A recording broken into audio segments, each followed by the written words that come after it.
خانم های محترم، اگر شوشوی شما از گاپی خونه وارد شد و دیدید عین برج زهرمار عصبانی و به هر دلیلی دنبال دعوا میگرده که با شما سرپیشماخ کنه، اصلا گولشو نخورید، چون این یه تله است. اون میخواد شما قهر کنید، بگید من دارم جمع میکنم برم خونه بابام، اینجا دیگه جای من نیست.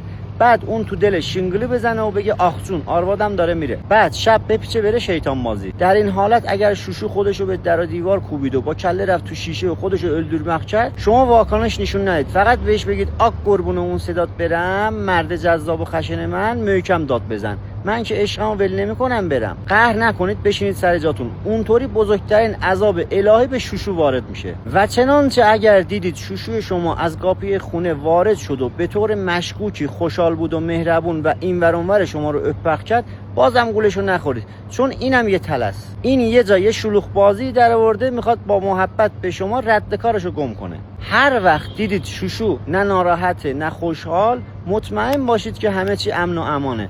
برید با خیال راحت بشینید روبروش، بسیسید تو احوالاتش. بابا مرد آخه تو چقدر میپیچونی؟ بسیدا.